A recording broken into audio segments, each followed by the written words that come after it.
네, 여러분 안녕하세요. 노마드 정변의 정관영 변호사입니다.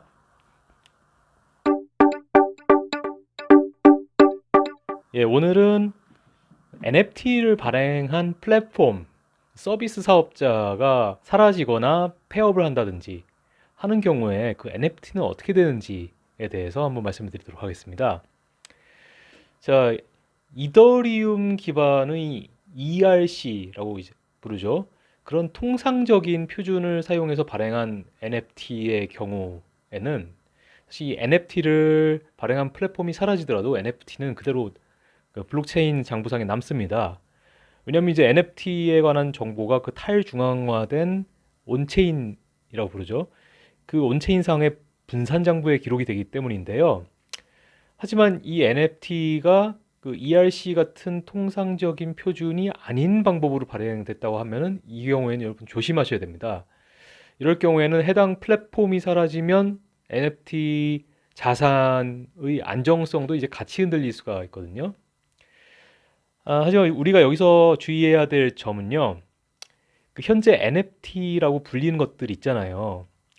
근데 이 NFT는 어딘가에 저장되어 있는 디지털 콘텐츠, 뭐 음원이라든지 뭐 미술 작품이라든지 뭐 소설이라든지 이런 콘텐츠의 소유자가 누구인가를 증명하는 어떤 태그 정도에 불과해요, 사실은.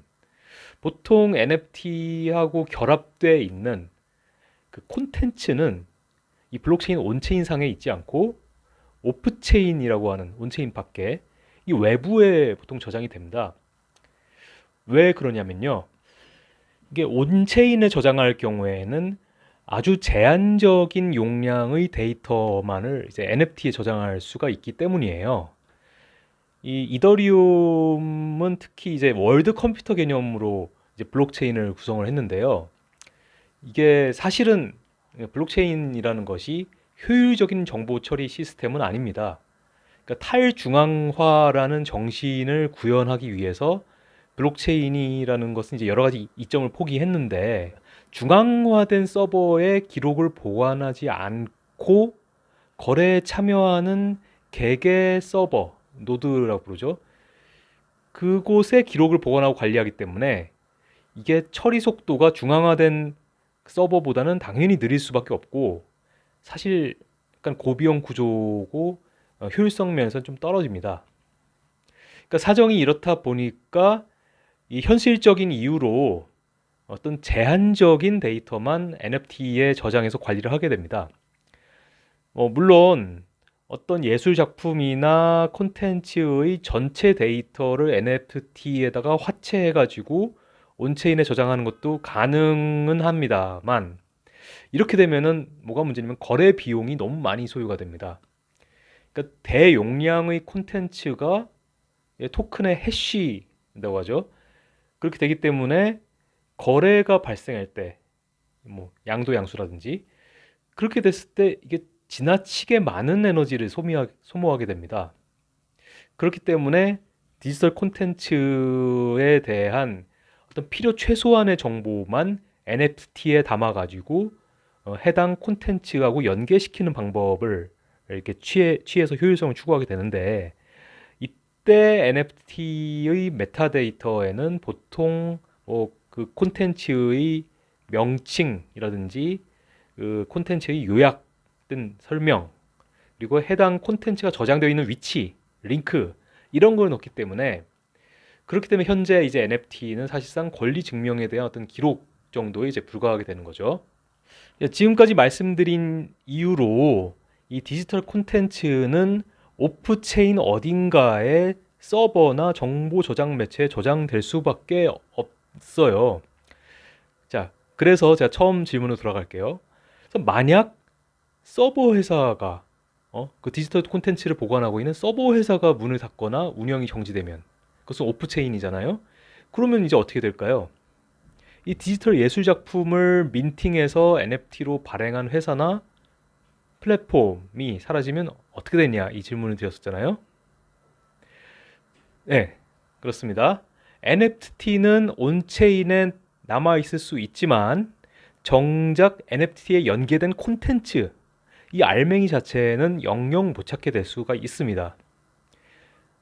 비유를 들면은 책의 목차만 있고 본문 내용은 이제 하나도 없게 되는 것과 다름없는 셈이죠.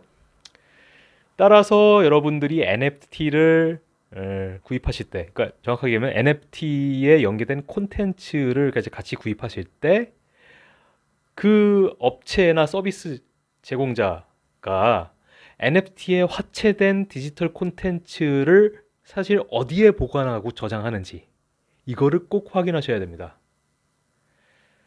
이 사실은 디지털 콘텐츠를 이제 오프체인에 저장하는데 거기가 너무 취약하다라고 하면은 뭐 해킹을 당할 수도 있고 뭐 멸실되거나 분실될 수도 있고 그렇잖아요. 그래서 보통 어떻게 하는 게 가장 좋으냐면은 IPFS라고 불리우는 그런 분산형 저장 매체에다가 이제 콘텐츠를 저장하는 게 가장 좋습니다. 하지만 대개 보니까 이제 NFT 콘텐츠를 뭐 거래한다라고 내세우는 서비스 제공자들 보면은 사실은 중앙 집중형 저장 매체를 이용하는 경우가 많아요. 그리고 그런 중앙 집중형 저장 매체를 이용하는 업체라고 하면은 해킹 등으로 인해서 NFT 미디어 데이터가 훼손될 수 있다는 것을 이제 유의하시기 바랍니다. 그래서 다시 한번 강조를 드리면 NFT에 연계된 디지털 콘텐츠 또는 뭐 미디어 데이터 이것이 보관되어 있는 서버에 문제가 생기면 그 콘텐츠도 안전하지 않게 된다라는 게 이제 오늘의 핵심이고요. 그래서 NFT는 그 콘텐츠가 안정적으로 유지 관리되는 것까지 보장하지는 않는 경우가 많다. 그래서 이걸 잘 확인하셔야 된다. 자, 이 점에 있어서는 오직 NFT 발행인의 평판이나 신뢰에 기대하고 있을 뿐입니다. 그래서 NFT를 발행한 플랫폼이 사라지면은 내가 오늘 계속 말씀드린 바와 같이 NFT에 연계된 콘텐츠가 중앙 집중화된 서버에 저장이 돼 있는데 그 서버가 사라지거나 하면은 그 콘텐츠 자체도 사라질 수 있다라는 겁니다. 알맹이가 사라질 수 있는 거죠. 그러니까 이 점을 잘 살펴보시고 그다음에 이용 약관도 지금까지 사람들이 크게 관심을 안 가졌는데 사실 사건 사고가 굉장히 많이 일어나고 있어요. 국내외적으로 정말 많이 일어나고 있기 때문에 여러분들이 이용 약관도 꼼꼼하게 살펴보시고 거래를 하셨으면 좋겠습니다. 그리고 NFT 관련 사업을 하시는 분들도 이런 이용 약관이라든지 문제가 생길 경우를 대비해서 정책이나 약관, 지침 이런 거를 면밀하게 작성을 하셔야 됩니다. 예, 오늘 내용은 이것으로 정리하고요. 다음 또 이 시간에 다른 유익하고 재미있는 콘텐츠로 여러분을 찾아뵙겠습니다. 그때까지 건강하십시오. 안녕.